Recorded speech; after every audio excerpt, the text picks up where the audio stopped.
This is Morgan Motor Company, a family-owned concern that has been building cars for more than 100 years. And Jon's going to tell you more about it. Thanks, Ruth. And if you thought Mini was retro, then these guys are positively prehistoric.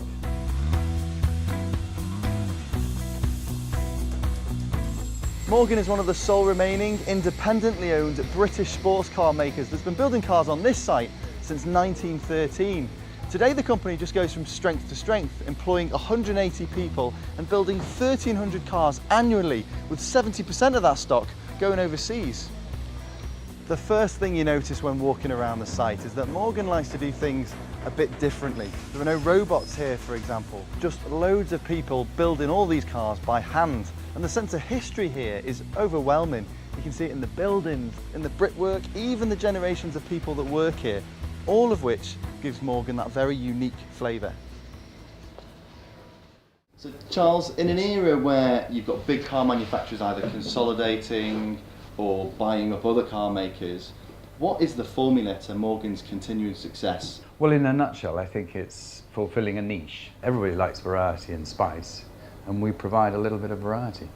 I think Morgan's quite good at that. I mean, there was a famous quote that Mr. Honda once gave, where he said there'd only be 5 motor manufacturers, and he paused and he went, "Oh, and Morgan," and then smiled, which I don't know where that put us quite, but at least we're there. You're on the map. We're on the map, yeah, exactly.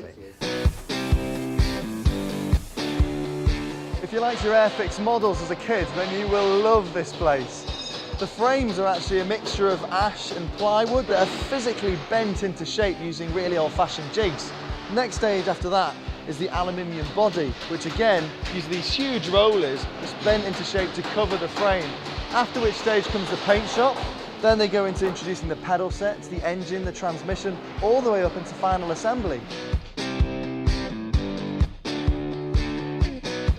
When the body is married to the chassis and the interior is lovingly installed, they come here to the final inspection area. And it is that fusion of tradition with heritage and new technologies that not only extends appeal to a new audience, it keeps existing Morgan customers absolutely hooked.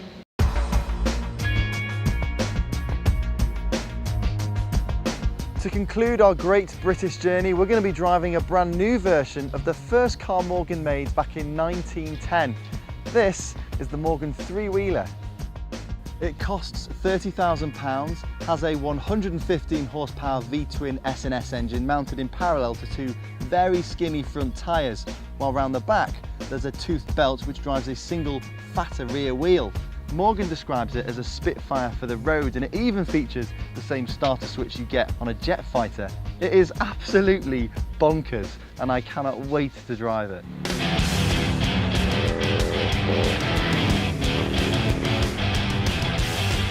If you're a car person, driving the three-wheeler may as well be listed as a cultural event, because it is just as vivid as the first time you drive a Ferrari or a Lamborghini or even ride a Harley Davidson. You're not going to be setting any land speed records in this thing, but never have I had so much fun driving so slowly or had so much attention.